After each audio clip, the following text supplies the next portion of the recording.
الله الرحمن الرحيم إن الحمد لله والصلاة والسلام على رسول الله وعلى آله وصحبه أجمعين. السلام عليكم ورحمة الله وبركاته. ഷെയ്ഖ് അബ്ദുർ റസാഖ് അൽ ബദർ ഹഫിദഹുല്ല പറഞ്ഞു, ഖുർആൻ മുഖേന രോഗശമനം നേടുന്നതിനുള്ള ശരിയായ മാർഗം അള്ളാഹുവിൻ്റെ ഈ വചനത്തിലാണ്. അത് ഹൃദയങ്ങളിലുള്ളതിനുള്ള രോഗശമനമാണ്. അതെന്ന് പറഞ്ഞാൽ അഥവാ ഖുർആൻ ഹൃദയങ്ങളിലുള്ളതിനുള്ള രോഗശമനമാണ്. ഖുർആൻ ഉപദേശവും ശമനവുമാണ്. എന്നാൽ ഖുർആനിലുള്ള ഈ രോഗശമനം ലഭിക്കുന്നത് ഒരു പ്രത്യേക രീതിയിലൂടെയാണ്. ആ രീതി ഇബ്നുൽ ഖയ്യിം റഹിമഹുല്ലാഹ് വിശദീകരിച്ചിട്ടുണ്ട്. ഖുർആൻ ഉപയോഗിച്ച് ചികിത്സ ചെയ്യേണ്ടത് ആഴത്തിൽ ചിന്തിച്ചും മനസ്സിലാക്കിയും വായിക്കുന്നതിലൂടെയാണ്. ഒരു വ്യക്തി വായിക്കുന്നതിനിടെ അവന് ഏറ്റവും ആവശ്യമായ ഒരു ആയത്തിൽ എത്തിച്ചേരുമ്പോൾ, ഉദാഹരണത്തിന് ഒരു പ്രത്യേക കാര്യത്തിൽ വീഴ്ചയോ ഒരു മേഖലയിലെ പോരായ്മയോ അല്ലെങ്കിൽ ഒരു പ്രത്യേക വിഷയത്തിൽ വിശ്വാസത്തിൻ്റെ കുറവോ ഉണ്ടെങ്കിൽ ആ വിഷയത്തെക്കുറിച്ചുള്ള മാർഗനിർദ്ദേശങ്ങൾ ഉൾക്കൊള്ളുന്ന ആയത്തിൽ നിർത്തണം.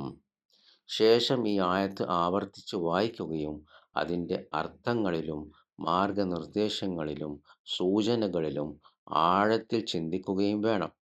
ഇങ്ങനെ ചെയ്തുകൊണ്ടിരിക്കുമ്പോൾ അവൻ്റെ ഹൃദയത്തിന് രോഗശമനം ലഭിക്കും.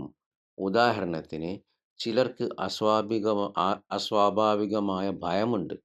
ഇന്ന് ഇത് ധാരാളം ആളുകളിൽ കാണപ്പെടുന്ന ഒരു പ്രശ്നമാണ്.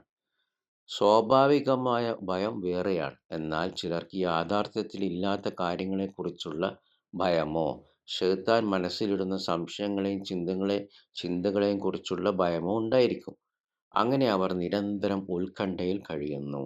അത്തരം ഒരാൾ അള്ളാഹുവിൻ്റെ ഈ വചനത്തിൽ നിർത്തുകയാണെങ്കിൽ അത് ശൈത്താൻ മാത്രമാണ്. അവൻ തൻ്റെ അനുയായികളെ ഭയപ്പെടുത്തുകയാണ്. അതിനാൽ നിങ്ങൾ അവരെ ഭയപ്പെടരുത്. നിങ്ങൾ വിശ്വാസികളാണെങ്കിൽ എന്നെ മാത്രം ഭയപ്പെടുക. എന്നിട്ട് ഈ ആയത്ത് വീണ്ടും വീണ്ടും ആവർത്തിക്കുകയും അതിൻ്റെ അർത്ഥത്തിൽ ചിന്തിക്കുകയും മുൻഗാമികളായ പണ്ഡിതന്മാരുടെ തഫ്സീർ ഗ്രന്ഥങ്ങളുടെ സഹായത്തോടെ അതിലെ മാർഗനിർദ്ദേശങ്ങൾ മനസ്സിലാക്കുകയും ചെയ്താൽ അത് അവൻ്റെ ഹൃദയത്തിൽ വിശ്വാസം വളർത്തും. അതുപോലെ തന്നെ ഭരമേൽപ്പിക്കൽ, പ്രതീക്ഷ, അള്ളാഹുവിനോട് സഹായം തേടൽ, ക്ഷമ തുടങ്ങിയ എല്ലാ വിഷയങ്ങളിലും ഇതേ രീതി പ്രയോഗിക്കണം.